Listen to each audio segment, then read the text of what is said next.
날이 저물어 가매 12사도가 나와 여짜오되 무리를 보내어 두루 마을과 촌으로 가서 유하며 먹을 것을 얻게 하소서. 우리가 있는 여기는 빈들이니이다. 예수께서 이르시되 너희가 먹을 것을 주라 하시니 여짜오되 우리에게 떡 5개와 물고기 2마리밖에 없으니 이 모든 사람을 위하여 먹을 것을 사지 아니하고서는 할 수 없사옵나이다 하니 이는 남자가 한 5,000명 되밀어라. 제자들에게 이르시되 때를 지어 한 50명씩 앉히라 하시니 제자들이 이렇게 하여 다 앉힌 후 예수께서 떡 5개와 물고기 2마리를 가지사 하늘을 우러러 축사하시고 떼어 제자들에게 주어 무리에게 나누어 주게 하시니 먹고 다 배불렀더라. 그 남은 조각을 12바구니에 거두니라. 아멘. 사도들은 예수님의 보내심을 따라서 이스라엘 각 마을을 다니며 복음을 전합니다. 예수님이 주신 능력과 권위로 병든 자들을 고치고 귀신 들린 사람에게서 귀신을 쫓아내었어요. 돌아온 사도들은 그 길에서 있었던 모든 일들을 예수님께 아뢰입니다. 제자들에게 쉼이 필요하다고 판단하신 예수님은 그들을 데리고 벳세다라는 마을로 가셨어요. 그런데 그곳까지 예수님의 소문을 들은 사람들이 몰려든 거예요. 예수님은 그들을 불쌍히 여기셔서 하나님 나라의 일들을 가르치시고 병든 사람들을 고쳐주십니다. 그런데 날이 저물어 가고 있었어요. 사무실에 달린 시계의 바늘이 6시를 향해 갈 때 그것은 집에 돌아갈 시간이 되었다는 것을 알려줍니다.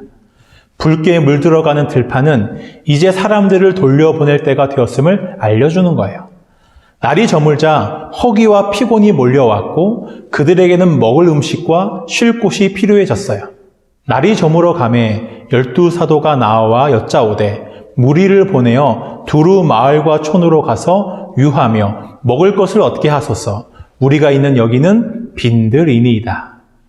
이곳은 빈들이에요. 사람들을 먹게 할 음식도 몸을 누일 쉴 곳도 없어요. 사람들을 마을과 집으로 돌려보내서 그들을 위한 음식과 쉴 곳을 구하게 하자는 사도들의 제안은 너무나 상식적인 거예요. 왜 사람들은 예수님께 몰려들었을까요? 갈릴리 근처의 사람들만이 아니라 이스라엘 각 고을에서부터 수많은 사람들이 오늘 예수님을 찾아옵니다. 그들의 삶은 가난과 억압과 고통 속에 있었어요. 그때 사도들이 이스라엘 각 마을을 다니며 복음을 전하고 병든 자들을 고치고 귀신을 쫓아냈어요. 사도들 때문에 예수님의 이름이 이스라엘 전체에 퍼집니다. 예수의 소문을 들은 사람들은 그분이 자신들이 기다려온 메시아일지 모른다고 생각했어요.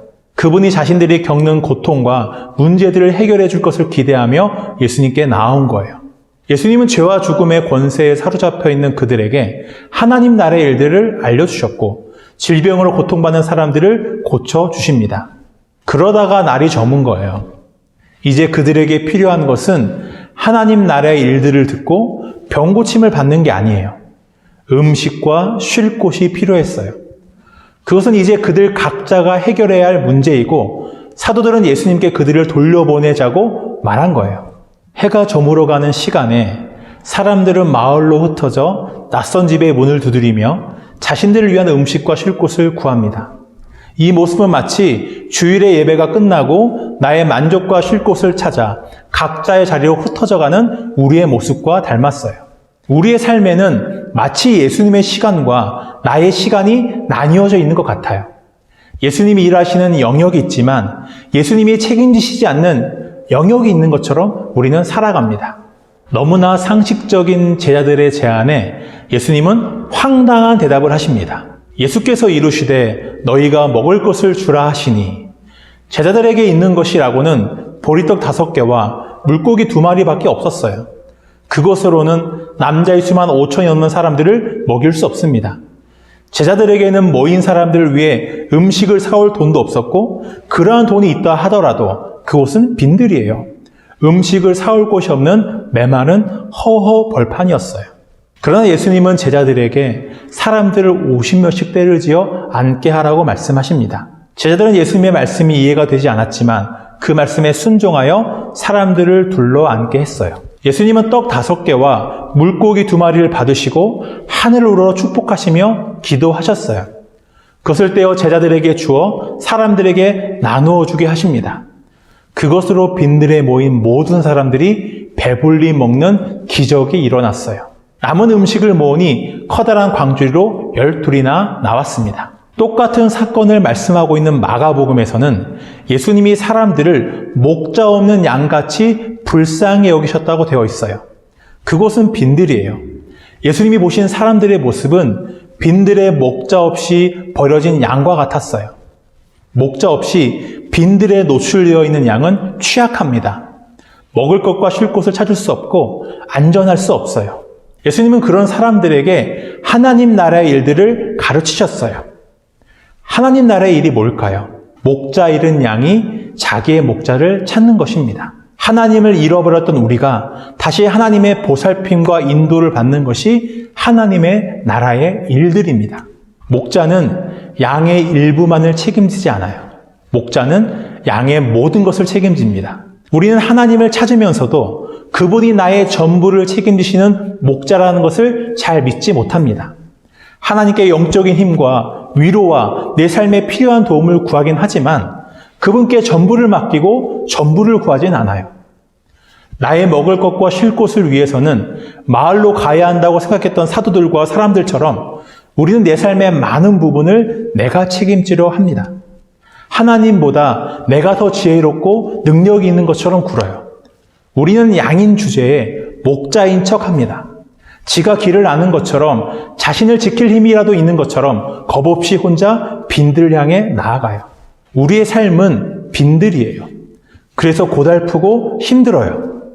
예수님은 오늘 빈들에서 사람들을 배부르게 먹고 쉬게 하셨습니다. 빈들에서 음식은 어떤 의미일까요? 빈들에서는 먹을 것을 찾지 못하면 살아남을 수 없어요. 빈들에서 주어진 음식은 체중 조절을 위해 거를 수도 있는 한 끼의 음식이 아닙니다. 생명이에요. 나에게 예수님은 어떤 의미가 있나요? 마음으로 의지할 수 있는 든든한 분인가요? 도덕적으로 조금 더 나은 삶을 살게 하는 분인가요? 나를 천국으로 데려가는 분인가요? 예수님은 우리의 생명입니다. 생명이신 예수님을 알지 못한다면 나는 그저 예수님을 종교로 대하는 거예요.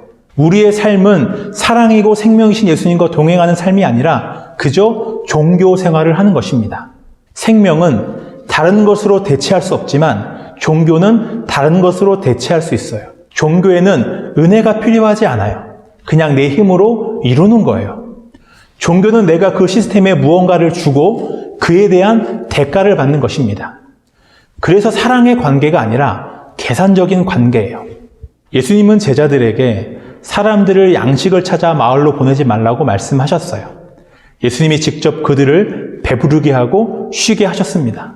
예수님이 그 빈들에서 그들의 생명이 되어 주셨어요. 예수님은 말씀하시는 거예요. 나는 너희의 유익을 위해 이용하는 종교가 아니라 너희의 목자다. 너희의 일부가 아니라 전부를 책임지는 목자다. 나는 너희의 양식이고 생명이다. 우리의 삶은 빈들입니다.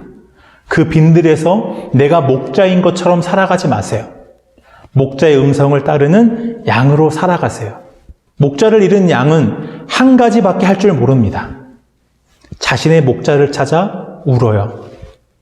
그 소리를 들은 목자는 달려와 양을 품에 안고 안전한 우리로 데려갑니다. 나의 아버지 되시는 하나님을 찾아 부르세요. 기도하는 것은 하나님을 찾아 부르고 하나님을 의지하는 거예요. 그때 하나님 우리와 함께 하시고 우리에게 말씀하십니다. 그 말씀을 따라 순종의 걸음을 내디디세요. 그 길 가운데 그 빈들에서 나와 함께 하시는 생명이신 예수님을 경험하게 될 것입니다.